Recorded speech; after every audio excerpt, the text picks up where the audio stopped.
What's up, guys? It's Coach Jazz, international clinician and masterful teacher when it comes to this basketball stuff. Fun fact about me, I played basketball with the Maya Moore. Make sure you guys stay tuned till the end so you can hear the top 3 things that you must know about training. I know a lot of people couldn't say this, but I've never had a bad coach. That's You dope. know what I mean? So there is no balance. That, There is no can you balance. can you say Okay. it again? There is no balance, okay? Oh, they don't feel like the athletes even having fun. Like, I want to talk about that a little bit because I feel like we have gotten away from the fun. And I don't have any problem with cones, but not my thing.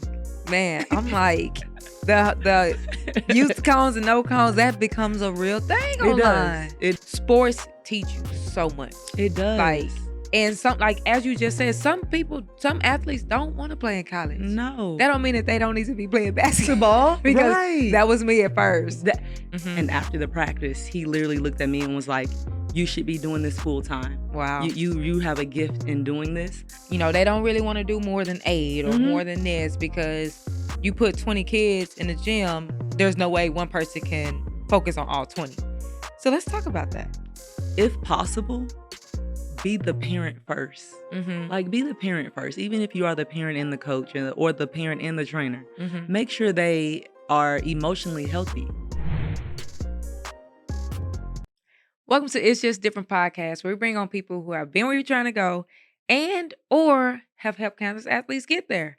Now, okay, I'll be forgetting it, y'all. I'll be saying I don't introduce myself. I'm your host, Ashley Roberts, your favorite coach that don't coach teams. I just bring on people to help y'all navigate this whole journey. And on the last episode, on the solo episode, I got a lot of messages about bringing on another trainer. Like, we done had a few of those, and I feel like y'all gonna really, really like this one.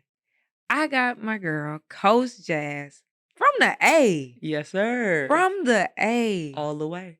Do you know, we was talking about this a little bit, but if I didn't live in Dallas, at this point, y'all, I don't know where I live. I don't know if I'm in Dallas or Austin. I'm in Texas. But if I didn't live in Texas, I would move to Atlanta. We will welcome you with open arms. Like, I love Atlanta. Listen, I know people like to say we full. We got room for you. You got room for one more. We got room for one more. One more. I feel like I love, every time I go to Atlanta, I love it. But I feel like I would get a little bit distracted because I feel like in Atlanta, there's a lot of meetups. I honestly feel like it's like Black excellence, or it's just something about it when I go, and I feel like I would be at, because I like to network. Right. I would be at all the networking events. You would. And by the time you're there for about 3 months, you won't be doing it too much because you're going to know everybody by then. That makes sense. But when you first get there, you would be being everywhere. Yeah. Everywhere. That's why I'm like, maybe I just need to keep visiting. But if I ever move, I'm going to the A. Like I told you, we here. I love it, man. We start this podcast off with what's different. I think that just the game of basketball, the landscape, everything is different, whether good or bad. What would you say is different now versus back then? Back then could be 2 years ago, 3 years ago. It really doesn't matter. What would you say is different? Number one is visibility for women. Like, the visibility of the sport is different. And then also, just in my past and going to the grocery stores, going to just different places, hearing conversation, people are talking about women's basketball on all levels. I was just getting an oil change, and they wanted to talk about OTE women's basketball. That's dope. So just that in general is different. You know, the visibility and people wanting to talk about it. Yeah. Now, you introduced yourself as what? An international clinician. International clinician. Yes. I saw in your bio, I can't remember what it said. I mean, on Instagram. Yep. What does it say? Do you know what is it? It says a career architect for student athletes. Yes. So, which is very different than saying trainer. Yes. And you train a lot of athletes. Talk about that. Well, international clinician, I've traveled the world from Egypt to Australia doing basketball camps. Yeah. Anywhere between 80 to 200 kids. So that's where the clinician part comes from. But when it comes to being a career architect, really just giving genuine feedback to my players to help them navigate their career. Yeah. You know, they're making big decisions.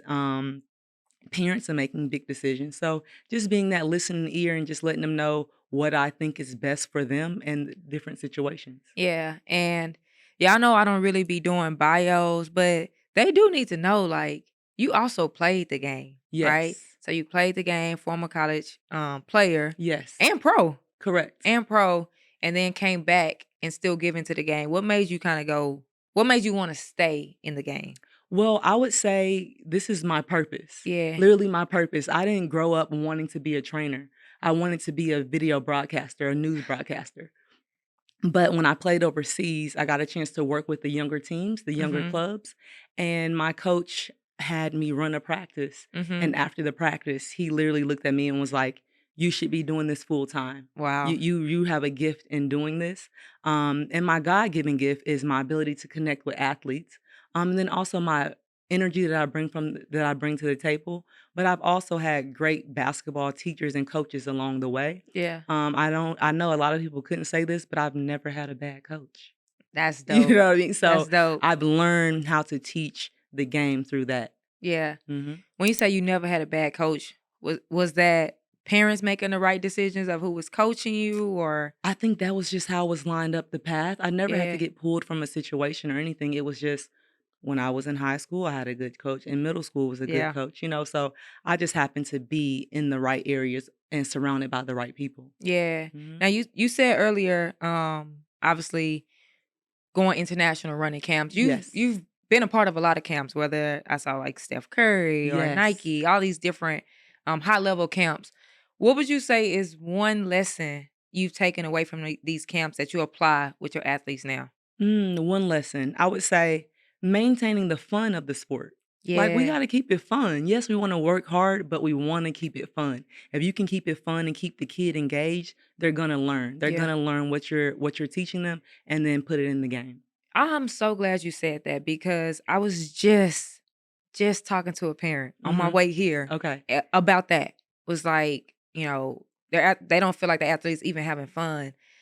Like I want to talk about that a little bit because I feel like we have gotten away from the fun. Like I think it's like and there's nothing wrong with being competitive, all of that, but I just think it's just so I don't even know the word. Where it's just like so much pressure, so Yes. much everything where these kids really can't even perform the way they need to because they're not even having fun. Correct. And I think that part, like it being a business and becoming serious, that's at a certain time. It comes at a certain point. But when you're in even I think high school and middle school, you should be excited about going to practice. Yeah. It shouldn't be such a like, oh, I gotta, or you're something that you get nervous about. You Yeah. should be excited about it. Yeah. And I think do you think it's do you think that coaches play a big part in that? Because even like you Ye- said, middle school or high school, I feel like even AAU, like, yes, even if you're playing at the highest level, of course, like it's a business. Like I get that. It is. But you should enjoy Some part of it should be fun. Like you should be like, oh, I can't wait to. yeah. And like you said, yes, I believe coaches have a big play in that. Yeah. And just making it not feel so much pressure. Like Yeah. yes, there is pressure to it, but also we know pressure is a privilege, but there also when you have pressure in parentheses, Yeah.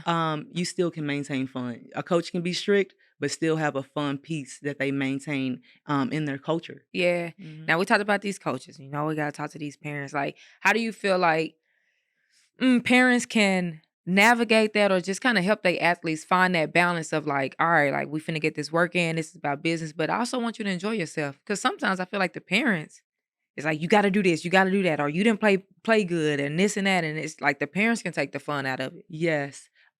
Stop taking it so serious. Yeah. Like literally, you know how many games you'll play? A You bunch know what I'm of saying? You them. about to play a bunch of games. We getting mad. We mad for a whole week because the last weekend you didn't play well. Stop putting so much pressure on these games. They don't dictate people's life on a grand scheme of things. Mm-hmm. So parents, I would say parents understanding the journey and Mm-hmm. understanding that that little mistake isn't gonna change the whole trajectory of their kid's career and just giving them more grace with mistakes and knowing I was just talking to my athletes, there's no such thing as mistake-free basketball. Right. Ever, Right. ever. LeBron James and Kobe Bryant, when he was playing, they still had turnovers and everything like that. So giving yourself more grace. So, hey, I'm okay. The best players in the world make mistakes. Yeah. And I think It's so good you say that because I think obviously everybody knows that, right? But Yes. it's like these players, like the athletes, they feel like they can't miss a layup. They feel like they can't turn the ball over. And it's just like, Yes. Y you're gonna do that. At yes. the end of the day, it's going to happen. Yes. And the more you try not to let it happen, That's when it does, because you are giving power to it mentally. "I hope I don't mess up. I hope I don't mess up," and there you go messing up, Yep. So just really locking in on the mental side of it of positive thinking, Yeah. going into it, not giving energy to the mistake Yep. or the miss. Yep. Jazz, I want to talk about training just for a second. Okay. I think it's very important to have a trainer. Yes. Talk about that. Like, why is it so important to have a trainer? I think because, well, team practice is just that, team Mhm. practice. You're Yeah. focusing on the collective. What Yeah. out of bounds play we running? What full court play are we running? But when it comes to a training that's specific to you, that's carving out your game, if you look at somebody, if somebody has a motor, you have a style of play that you're gonna have for them, things Mhm. that they need to do. If you're small, you need to have a floater. You need to be able Mhm. to knock down the three consistently. You're Mhm. gonna have to handle the ball. So having a trainer just helps map out what's good for your game. Yep. Everybody don't need a handle. Yeah.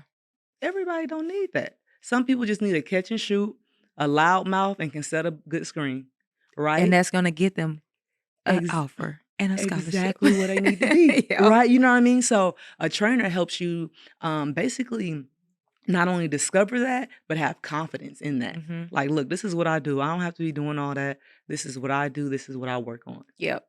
Congratulations on taking the first step. But you need a little bit more. You need a community, the different community.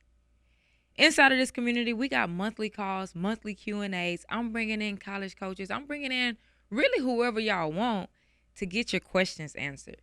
Not only that, it's a community for parents. You get to engage with each other. You get to communicate with each other, ask questions, and go along this journey together, not alone.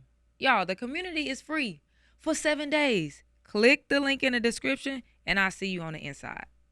Mhm. Now, should athletes prefer, or should the priority, I would say, be group training or private training? I would say a combination, and Mm. it depends on where you are in your development. Mhm. Some people you need to be one on one because you are behind and Mhm. something is just messed up, Yeah. and Yeah. you know what I mean. And we You know, need to fix and it. we need to fix it one on one. I don't need you in the group, okay? I need you. But and then sometimes it gets to the point where okay, we fix this. Let's see what it looks like in a group setting with That's good. defense. So sometimes we do both, but it just depends on where you are. Yeah. And Mhm. I also feel like sometimes, like, well, because you can be behind in a lot of different things, but even if you're not, like, sometimes you might just need that tweak where it's like, let me take some time out and really get with you one on Yes, one. yes. And even if it's something where you might be a person that's in group, Yeah. but as the season go on, coming off screen is just giving you the blues. And Yeah. you like, hey, coach, I need to work on a one-on-one setting and really tighten this part up because it's keeping me on the bench. And Yeah. you don't want to be there. You don't Facts. want to be there. You don't want to be there. I know you don't. So when I'm talking to these parents, it's just like, oh, I feel like I'm spending money, right? I feel like I'm Uh-huh. spending money on AAU teams. I'm spending money on a trainer, whether that's basketball, whether that's mental, whether that's sports Right. performance, all these different things. I look at it as an investment, but I do feel like there is a lot of money being dished out. Yes. Like, how can we help these parents understand like what's the right investment, whether that's Mhm. AAU team, whether that's the trainer, how often, how much you should be training? Like, how can we help these parents with that? Well, first off, I would say your athlete needs to understand the assignment of you don't need a trainer every day. Yeah. You don't need a trainer every single day. Yeah. You don't. And for me, with my athletes, I don't want to have to be teaching you the same stuff. So make sure you're doing things at home. Yeah. Parents, if they're not doing things at home outside of their trainer, do you need a trainer?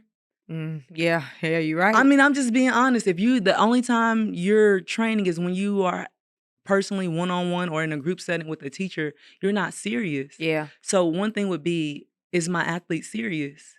You That's know, good. if they are, then yes, let me put my resources and my time for it. or am I dragging them to places? I think that's something to consider. That's really good because at the end of the day, that's where you're gonna save some of your money. If that's where you because if they not even asking to go to train and you don't want telling them to do it all the Every time, time. like they don't really want it. They don't. They don't really want it. It's not possible. Yeah. It's just not possible. Because when you get serious about it, you put your time into it. So, dang, what is her name? I just drew a whole blank. But Get Up to Par is her IG. She's actually, well, she just moved from Atlanta to Houston. I Okay. cannot think of Sabrina. Okay. Is her name. She made a post on Instagram that talked about what you just said, basically, or what we were talking about. If the athlete isn't serious, if you're having to tell them to get up and do like they don't want it. And in the comments, the post went viral. Okay. In the comments, a lot of parents were saying, basically, you had some agreeing, a lot disagreeing, saying sometimes you do need to push Sometimes your athlete, you do. right? But not every time. But yeah. Yes. Like that was because that's what they were saying. Well, these are 13-year-olds or 14-year-olds. Like sometimes they do need that, like, hey, you need to go get in the gym. Yes. But like you said, it's sometimes. Yeah, sometimes. And they just have to know the work that's required. Yeah. And I feel like a middle school kid, yes, they need to, you're probably going to have to pull them a little bit more because they don't understand the time that needs to go into it for the dreams that they have. So you might need to explain that a little bit more to them. But 9th, 10th, come on now, sis. Right. You should know. Right. You know. You're in high school now. Why am I telling you to get up and go to the gym? Why am I telling you that? That's a fact. That's a fact. I was talking about training, AAU, all the things. AAU is over. I feel like I say this all the time, y'all. AAU is over, but it's not really over. Like AAU has started back. It's not over. AAU is not over. Like, so I want to that's crazy. It is. That's crazy to think about. But I want to help these parents because they are trying to find a team. They already. In September. So, or October, whenever we releasing this. Yes. Like they already trying to find a team. What questions should these parents be asking these AAU coaches, these directors? First, I think you have to, as a parent and as a kid, think about where I am in my development, right? One thing particular I would say is this. Let's say it's somebody that's changing positions, right? They might be going from a wing to a point guard position. Yeah. On the wing, they were on a high-level AAU team being seen, but hey, it looks like she's not going to grow. She's stuck at 5'7". We might need to get masterful at the point guard position. Okay, instead of going to the highest level where she was on the playing the wing, this season, we might need to be with an organization that's going to allow her to make mistakes at the point guard level so she gets her reps, right? So it's just knowing where they are in their development and what they need. And that can change from season to season. I know people like to talk about loyalty when it comes to AAU, but really, how can there be when there's such different teams and different coaches? That's the one. Each season, so that's always something that you have to assess. Yeah, because I always tell parents, these programs aren't going to be loyal to you. Correct. If somebody comes around and they are better, they're going to get them. Yes. Right? And it's not, I'm never telling people like, oh, don't be loyal, but you, like you just said, like, first of all, each season there's something different. There's a new team. There's this. The players leave. Like you're not even playing with the same players sometimes that you started the season with. After the third tournament, you ain't even playing with the same players. This is true. And I think I was actually going to ask you, like, what do you feel like the number one mistake is that parents make? And I personally feel like it's that where they feel like they have to stay in a position. That's common. Yeah, like they feel like they have to do that. And I'm like, you got to find the right fit. Yeah. And I think parents being more open, but also coaches being more open to that conversation. Yeah. We're allowed to have a conversation about the athlete's development. And if it's not on the same level or we see the same direction for the athlete, it's okay to go otherwise and, and see your choices. No, I agree. You've been everywhere. Okay. You've mentored a lot of athletes, trained a lot of athletes, whether that's younger athletes, whether that's athletes that's in the league or whatever, Mhm. what do you feel like the elite of the elites have in common? Hmm. First off, I would say the love of the sport. Yeah. The love of the sport. That's the number one thing when I look for, like, they genuinely love the game, Mhm. love improving, and then they're not afraid to work hard. Yeah. Literally not from one practice to the next practice. Of course, we need to have our self-care days and our rest days, but when it comes down to the nuts and bolts of it, they're not afraid to really put in the work and apply themselves. Mhm. And then lastly is their ruffability. Like, they don't get ruffled and so swayed, and they really are straight on what they're doing. Yep. Yep. Mhm. Now, I say the elite of elites, and I feel like everybody got elite from the teams. I see if it's a team name, elite is behind it. Yeah. Elite is behind it. Parents think their kid is elite. What does elite mean to you? Hmm. I think that changes Mhm. from, of course, grade level, and like a high schooler that's elite is different from a pro player that's Right. elite. But if when I'm using that, I say masterful skill. Yeah. Like, if everything is crisp, everything looks crispy, Mhm. right? And then you're able to perform. That's what makes you elite. You're able to perform time and time again, and on any stage. Yeah. Like, if I'm over here in rec, I'm about to be that girl, Yeah. and then when I go over here, I'm that girl. Like, just being able to perform on every level, and you just know that, what I tell my kids is, when you go from, like, my bad game, your bad game can't be this far away from your good game, Mm. right? So you just have that trajectory where you're right there. You're not gonna turn the ball turn it over seven Yeah. times. Yeah. Those good games and bad games, there isn't too much of a difference with them. Yeah. That's Mhm. good. That's real good. And we talked about mentoring earlier. Mentorship is on and off the court, right? Yes, of course. How do you teach your athletes to balance ball, life, school, and everything in between? Yeah, ideally, I want them to understand first, there is no balance. That There is no can you balance. can you say Okay. it again? There is no balance, okay? There is no balance, right? So you got to understand that part, and there's seasons for each thing, right? Mhm. So, um one thing for sure is you have to rest, like making sure you're prioritizing resting, and then also the social aspect, having fun, putting the basketball down and Mhm. going to hang out with your friends. Like, Yeah.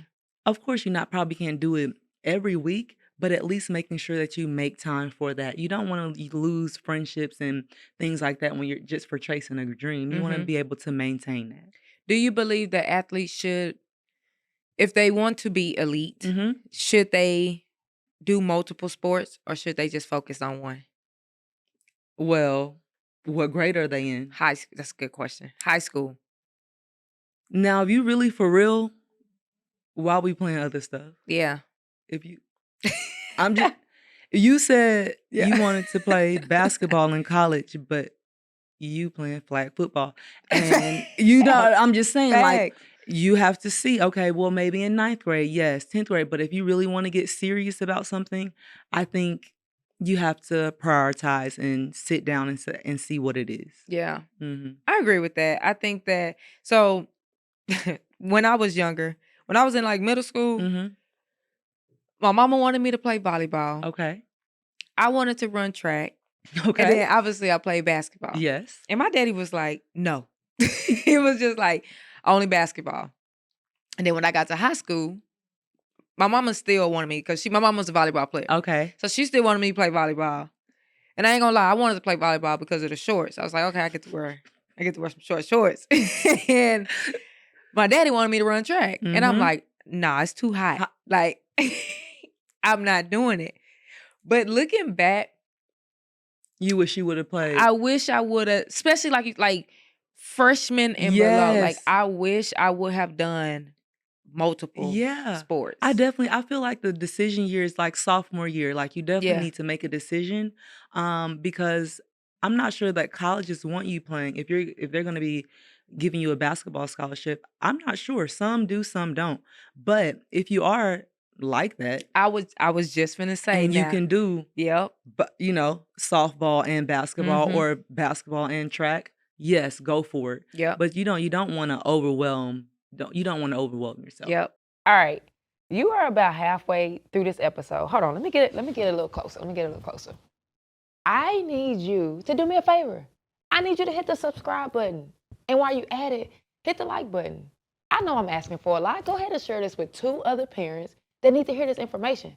Because I'm here to help y'all, and I need y'all to help me so that I can get this information out to more people. Now back to the episode. And I'm going to repeat that for her. You got to be like that. You know if you like that. Like, because it's different. Like, even at Texas, I had a teammate, Nadia Taylor, Okay. who was like that in softball. She played softball and basketball. Now, obviously, softball was her main sport. Okay. And she was good enough to play basketball as well. But So she played both in I college. had 2 teammates. I had Nadia Taylor, who played That is so softball cool. and basketball. And then I had Sarah Hattis, who won a championship, I think, at Texas in volleyball. I love that. Volleyball and basketball. So they were on, what scholarships were they on? They were on volleyball and softball. Okay. Yep. How do you think that a basketball coach would let you be on a basketball scholarship? Wait, say that again. Do If you they think did a basketball coach would let you sign a basketball scholarship and do it, play? I don't. Now y'all let me know if it's somebody that have done it. Okay. But I don't. Okay. And I just think not to take away from any other sports, but I just feel like it's so different with basketball. The workload, like it's a lot. You do have a point. It's a lot to try to do both. You have a point. I just don't know how you can. How it if would be basketball is possible. your primary, Yeah. I don't know how you can. That's probably why we don't see it a lot. Yeah, because I'm trying to think. I don't know. Basketball on the just any level is Right. demanding. Yep. So I don't really know. Okay. If I've seen it the other way, and to answer that question, I don't think I will. Like, I don't know if I will see that. Okay. What advice would you give to parents as they help navigate their athlete's journey? Man, one thing is, if possible, be the parent first. Like, be the parent first. Even if you are the parent and the coach or the parent and the trainer, make sure they are emotionally healthy. Emotionally healthy and have a relationship with you where they can tell you when they're feeling down or not feeling it. Like, just maintaining that. Yeah, we know the sport thing is important, but maintaining that parent part, right? Yeah. How do we get a little, what's the word I want to say? Just maybe where they can take away, like, okay, I need to do this. So I feel like parents understand, like, oh, okay, like I need to parent first, right? Yes.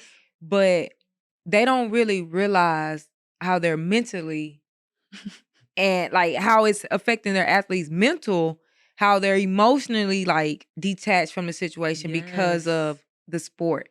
Like, what do you feel like parents should do in that situation of like the conversations they have and when they're having these conversations, like all of those things? One thing I would say is maybe just having a bi-weekly check-in. Yeah. Like a bi-weekly check-in, so it's not piling up, and it becomes something that it doesn't need to be, that you're just able to have that check-in and just see, how are we? Outside of this, how are you? Yeah. I think that would help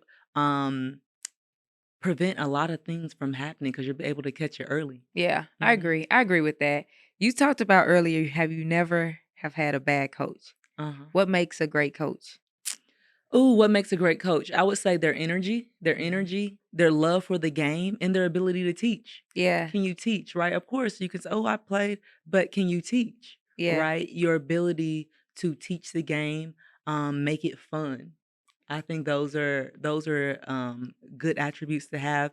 The other one is can you bring something out of a player that they didn't know they had? Oh, that's good. Like, are they able to, like, oh, when I'm I'm playing like, Yeah. you see what I'm saying? Yeah. I know that I'm like that. Yeah. So just having the ability to just bring that confidence in them out of a player. When you talk about teaching, what is your I guess, teaching style, or like what is your philosophy when we're talking about like from the training aspect? Teaching aspect for me is I like to master the basics. That's number Mhm. one, right? Having masterful form. Yeah. Um, ma- Wait, um did you say master the basics? yes, The basics, the right? basics. We forget about the basics. We forget about them. We do. We forget about the basics. So just for me, that's one of my foundational pieces is making sure all of my athletes are, yeah, have mastered their basics Mhm. when it comes to form, defense, shooting, layups, just anything like that. But then also, what I hear about from my training is that yes, it can't be difficult or hard, but it's fun. Yeah. You enjoy yourself while you're working hard. Yeah. Hmm. There's always this argument of like using cones, not using cones. Hmm. What's your thoughts on it? I mean, I don't really use them. I would Okay. say out of 100 trainings, I'll use them twice. Yeah. But some people need them. It just depends on the development. Most of my kids don't need to see or have a cone in front of them, but I don't look. Some people like to see cones like, oh, they use cones. Well, Why is it such a I big don't know. thing? I don't know. I don't know. I don't know where that came from. Where that was like, oh, they using cones. Oh, look at them, look at them. But I mean, if there's some cones sitting over there, I might grab and use them. But most of the time, I would say 93% of the time, I'm lying. 99% of the times, I won't use cones. Why? Like, Um, it's not needed. A lot of my stuff, I do it with shadow defense already on you, just so they can see and feel what the actual body feels like. mm, A cone, I feel like, is maybe better for early development. Or I'll use it for reaction time if I put an orange cone, a red cone, and then having them react about where I have them go. But nah, I don't have any problem with cones, but not my thing. man, I'm like the use cones and no cones, that becomes a real thing It does. online. It does. And I'm like, What's your thoughts Lord. on it?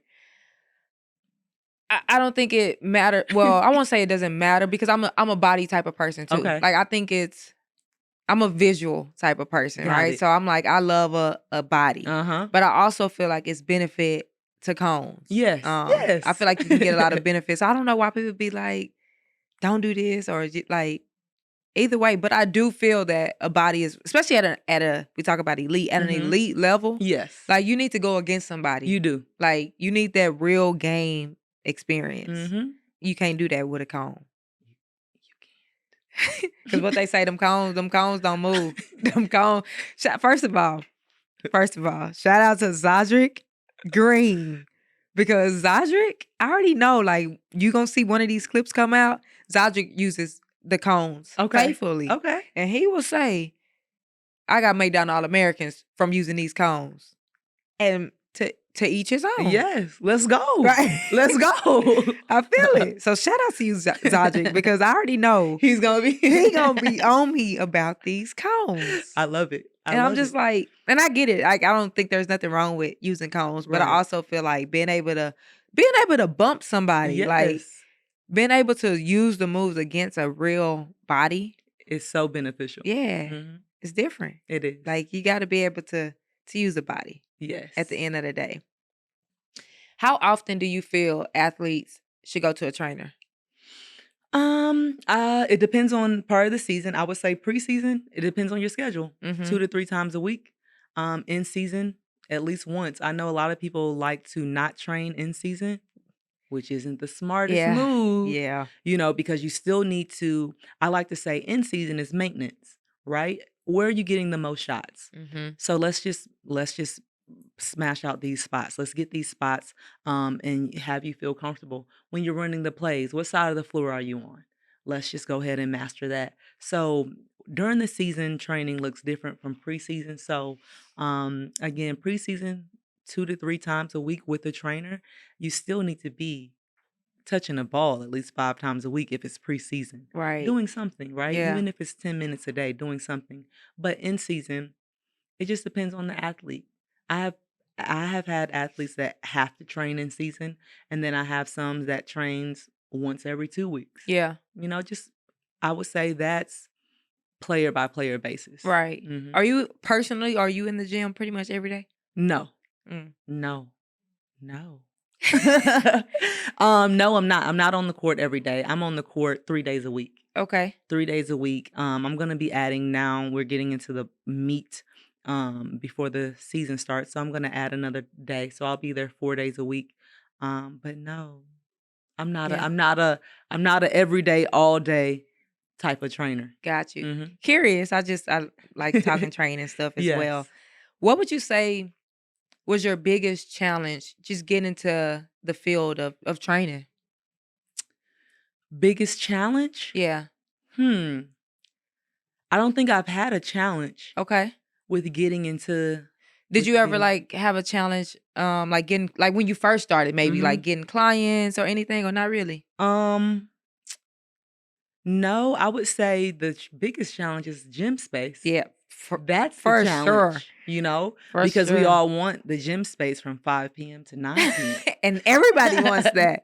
Yes, because our clients are in school, Yeah. so that would be a challenge. I would say gym space um, for particular areas of town, like yeah, finding a gym home. That Yeah. could be a common issue. Right. Hmm. Now, my audience is a good little mix from parents to athletes to coaches to Yes. trainers. Okay. So I want you to kind of talk to the trainers for a second of, what advice would you give to other trainers who might Mm. be starting out or who's struggling to get clients?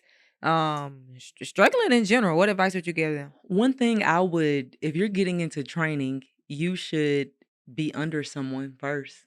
Mm. I think that you should be under someone, not just one person, but multiple people, so you can understand flow, Mhm. understand what you want to teach, what you want your thing to be. So that would be number one. And then the other thing is growing your tool belt, growing Yeah. what you know, and making sure that you are continuing to grow in the sport. Those would be the top two things.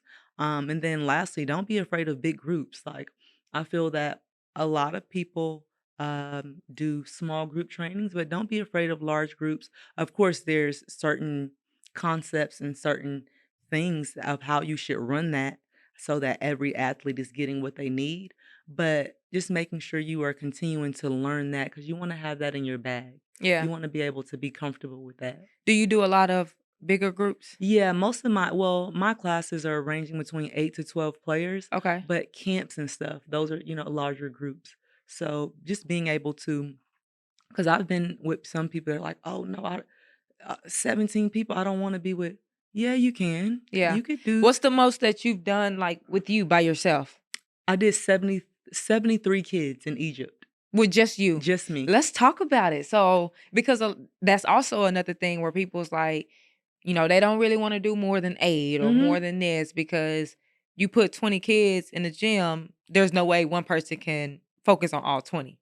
So, let's talk about that. Yeah, so primarily, you first have to know what you're teaching, how you're teaching, and you don't, of course, you don't, if you have 72 people, you don't need 7 rims. You know how big the court is. You know how you can partner them up. You know what you're teaching, and you walk around and you have to know, okay, if I'm teaching defense, I'm not going to teach everything I know about defense. We're going to focus on 3 specific things. Yeah. So as I'm walking around, I'm gonna make sure those 3 specific things are right, and I'm not only the coach on the floor, I'll have you partner up, and your partner is now your coach as Right. well, and they can coach you up on those 3 things. So really being intentional about what you're teaching and what you need to look for, I think that helps you so you're not all over the place. Mhm. And then not being afraid to use your voice. I can stand over here and talk to somebody that's over there. Your eyes are always moving because you know what you're looking for. That's good. Mhm. I like that. Like that's always that. We got the cones, we got the amount of kids that should be in a session. Mhm. And then we also got the word trainer. Like, do you hear that a lot where some people it's like they don't want to be called a trainer, they want to be called a player development coach or like is there really a difference? I think there is Okay. because trainer, Mhm. um, I don't wanna say What? You don't want to say what? I don't wanna say the Say it. word trainer is an entry level position, but I Yeah. feel I that, mean, but I feel like that's like, if yeah. somebody just say, "Oh, you're a trainer." No, no, like, if you're really developing Uh-huh. an athlete, you are a player development specialist. If I'm taking Got up you. clay and I'm molding it into something, I'm developing it. Trainer is you're already good, you already have that, and I'm putting you through a workout, you know? That's a good So, difference. That yeah. makes sense. Mhm. So you don't prefer to be called a trainer? I mean, if they use it, they use it, but if with someone asking me who I am and what I do, I will say I train, Yeah. but I'm an international clinician who is masterful at teaching, Yeah. so yeah, I like that though, the difference between a trainer and player development development. coach. Mhm. That's And good. yeah, because and then there's also different parts of your game that you need to develop. You might need to Yeah. go to a trainer for this specific thing. Hey, this is my person who's developing my shooting. This is my person who's developing my coming off screens and my defensive stance. Certain trainers and developers are good at different things. Yeah. Mhm. Do you know you said shooting, it made me think of Bree. Do you know shooters shoot? Do you know Brianna Shoot, Garza? wait, hold on. Shoot or shoot. I think I know that name. Yeah, you might know. She's Where's she she's in from? What state? that's a good one Is it because Arizona? so Is it? she was in Arizona. Yeah. Yeah, she was in Arizona. Bree is like, I, shout out to you, Bree. She's like traveling the world right now. I feel I like she's believe I believe did she do her shot? Was she a yeah, part of I think that? she's done her shot. Yeah, I'm Yeah. familiar with her because she worked with one of my clients, Emma Cannon. Yes. Mhm. Yep, yep, And yep. I definitely saw her work, like, shooting is her thing. Yep. Emma's shooting percentage shot up after she worked with her. Yep. So, again, shout out to you. Yeah, Yeah, that's so I'm dope. familiar. I'm definitely familiar with her work. Yeah, yeah, yeah, yeah. Mhm. That's dope. You said that made me think. What do you feel parents are what mistakes are parents making when it comes to their athletes' development? Ooh, not realizing the caliber of player that they have, wanting their player to be serious and super serious. Sometimes this basketball stuff is just leisure. It Yeah. should be leisure for your kid, and that's okay. Like,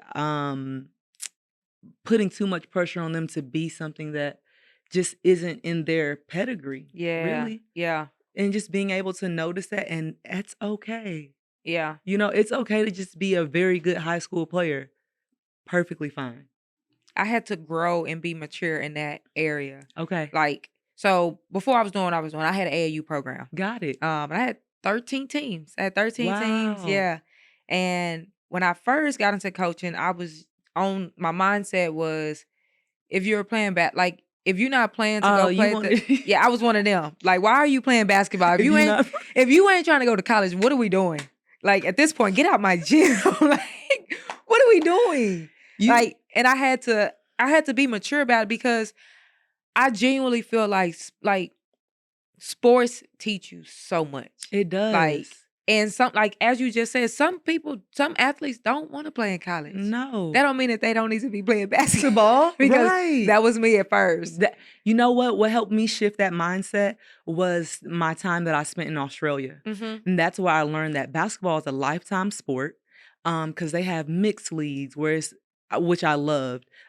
Girls and guys played on the same teams for rec, Yep. all ages. And then also a lot of people just did basketball for leisure. So Yeah. that helped me understand that it doesn't have to be so serious. But I think that's an American I basketball think so type of too. culture Yeah. that we like.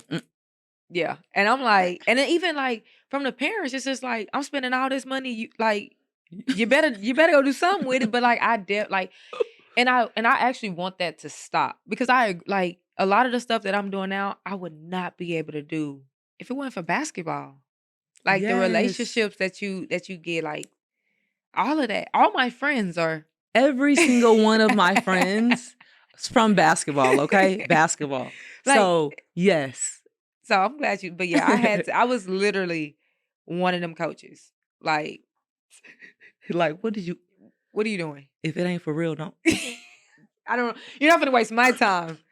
Like you can waste your time, but you're not gonna waste Mm, my time. no, that's so funny. So, what was it for you that helped you develop that and see it? I think just looking back on my own personal journey, Got like you. Okay. obviously I did play college, but I'm just like, even if I stopped at high school, like some literally I have a book called Changing Lanes, using Okay. sports as a vehicle to drive success on and Mm. off the court. I love that. And I'm like, that is the vehicle. Yep. So that vehicle, that it might, your destination might be high school, but you Yes. use that vehicle to keep you out of trouble, to Yes. build relationships, to network, Mhm. to have a schedule. I was Because just gonna say that, develop discipline. yeah, so Mhm. like I think that, and I was like, you know what, like not all athletes, and then let's be real, not all athletes are gonna go play in college. Correct. Like a lot of them won't. So I think that was just like the mindset. I'm like, I got a whole book about the things that you learn from sport. Yes. So I I think gotta that, check that book out. yeah, it's definitely, yeah. It talks about literally all the things that you learn from sport and Okay. how it translates to life To after life. sport. I So we're love it. talking about time management. We're talking about teamwork. We're talking about Mhm. communication. All the things that I feel like I won't say athletes take advantage of, but I just feel like don't really, Notice yeah, it. they don't Mhm. notice that like this is shaping my future. Yes. It is. And helping position me. Mhm. Communication, so many people don't want to talk in front of a camera. A lot of these athletes get interviewed. I go to tournament. I literally go to tournaments. So Mhm. a part I have like my actual podcast, what we're doing, Uh-huh. but I also go to events and I'll interview the kids. I interview people at the event. I'm like, a lot of these athletes are getting the opportunity to be on camera Yes. because of the sport they playing. Yep. Getting the opportunity to speak. Yep. So many people don't get that until they're older and then they be And scary. they don't know how to do it. So I Yes. think I think that like that's big for me. Like I said, everything that I'm currently doing has come. Like I've done some real estate. The person who introduced me to real estate, Was from basketball. yep, AAU coach, right? Like Okay. the everything that I've been able to do has come from basketball. So like even when I'm talking to athletes, that's the when they ask me for advice, that's the number one piece I'm gonna say is like network. Mhm. Use the game. Don't let it use you Correct. because it will, and especially for women, for girls, young girls, it's gonna stop sooner than later. Yes. So yeah, that was kind of like my biggest thing of like, all right, I guess if you don't want to play the next level, it's cool. Right. No, that's it's good. it's cool. We've been talking about training, and I want to go to the other side of that. Like we talk about investing the money, we talk about how much you should train. Mhm. But at the end of the day, there are some parents that just simply can't afford it, Correct. right? What can these parents, and I'm talking to the parents because they're the ones listening, but Yes. parents are athletes. Like, what can they be doing? What can they actually work on to really get them better to where they not wasting time when they can't afford to go to a trainer or they just Right. can't get to a trainer in general? Right. Well, one thing for sure, if you can dribble, I mean, listen, you don't even need a court to work on that. Facts. So get your dribbling in, dribbling your neighborhood. Just every team's gonna need a ball handler. Mm-hmm. And you do not want to be that person on the team that's scared to dribble. Or Yeah. every time you get the ball, everybody looking like, oh, oh. So I would say even if you can't get to a trainer, you can start with dribbling. Just Yeah. spending time with the ball. Spending time with the ball. Because that's gonna give you confidence to move around any part of the floor. And then also endurance.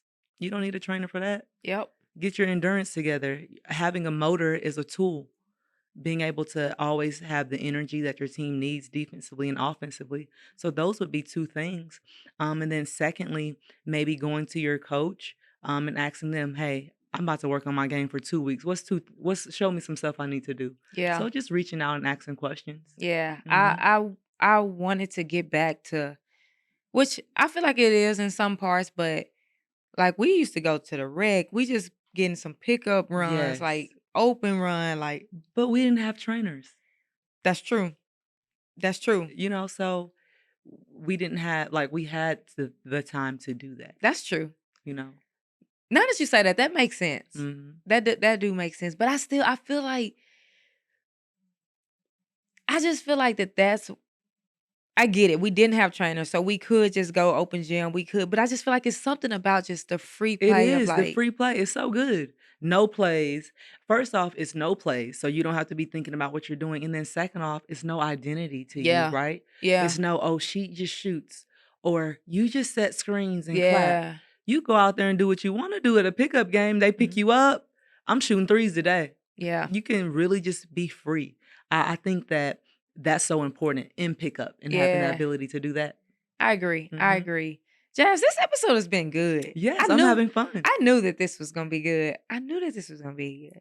What advice would you give to athletes? And some athletes that's listening to this, and we're gonna go specific. Somebody told me to go like specific, and I was like, I've been liking that.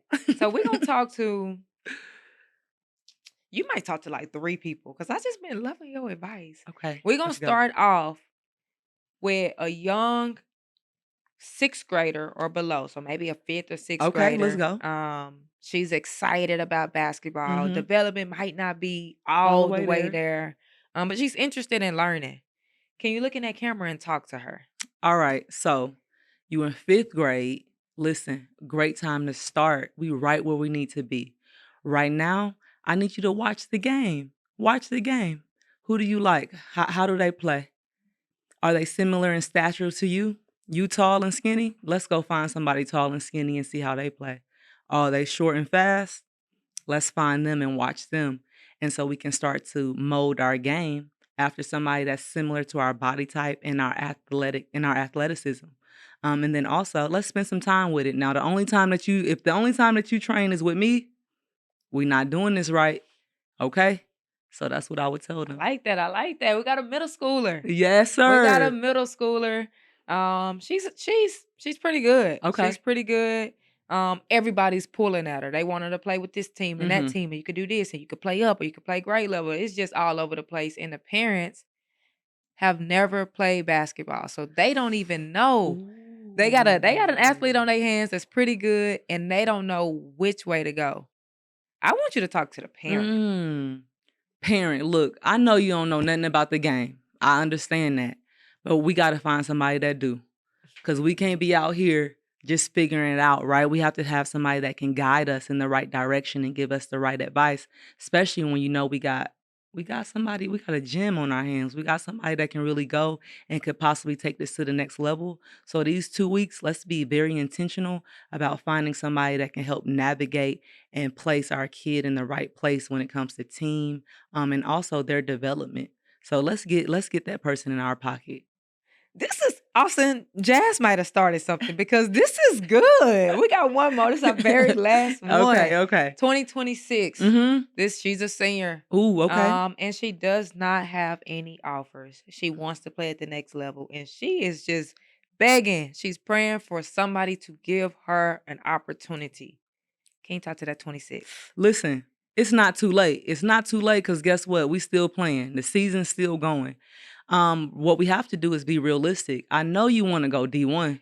I know that. That's what everybody's saying. It's probably not gonna happen right now because those D1 college coaches, they already got their roster. And if you hadn't even got a phone call or a text, that means you're not on the list. It's okay. We're not on the list yet, right? So let's position ourselves and first off, making sure that we have the freedom on our team to be the player that we know we can be, right? Getting that on film and let's send it. Let's send it to neighboring. Let's start in close. We're in Georgia. Let's start in close. Let's send it to because maybe they ain't know you was there. Let's send this tape of you doing your thing to the college coaches. Again, not D1. We're gonna start D2, D3, Mhm. and just see what feedback we get. And we're gonna go from there from that feedback. The main thing is that we are being proactive. If we sit and waiting, we still might be sitting waiting the year after and year after that. So let us be proactive. I love it. Y'all, let me know in the comments. Let me know in the comments which one was the best one. Like I might have to do this with every guest. That was really good. Jazz, we start this podcast off with what's different in the Mhm, game. I like to end with the person, with you. mhm. What will be different about you within the next 3 to 5 years? What'll be different about me, I would say I'll have a franchise of gyms. I Okay. want to have gyms that not only is a place for the athlete, but a place for the parent. I feel that so many times elite parents are being pulled in so many different places, Mm-hmm. and genuinely don't have time for themselves. So, a gym that's going to basically cater to the parent as well, making sure they're well, making sure they're fit. Because so many times we pay attention to our athletes and the parents' Mm-hmm. health is going down the drain, and the parents' health, they're gaining weight or losing weight, just something like that. But something where, again, a franchise of gyms that caters to the athlete and the parent simultaneously under the umbrella.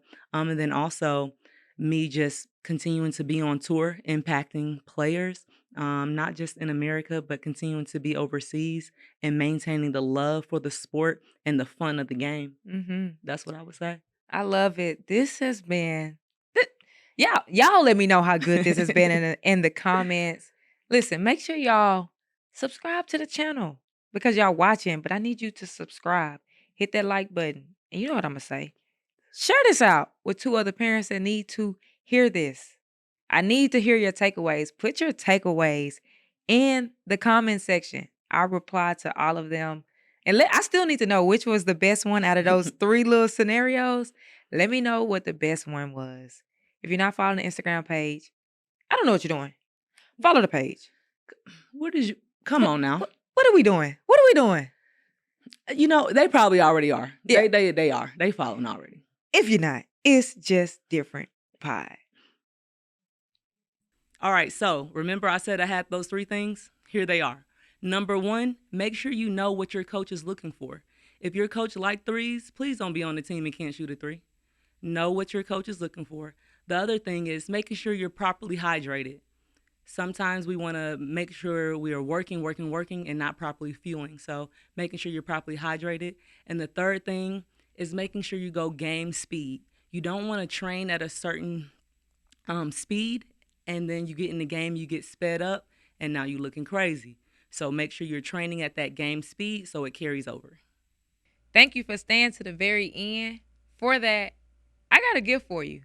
You see, I'm always indifferent, and you can be indifferent too. It's just different. Apparel.com.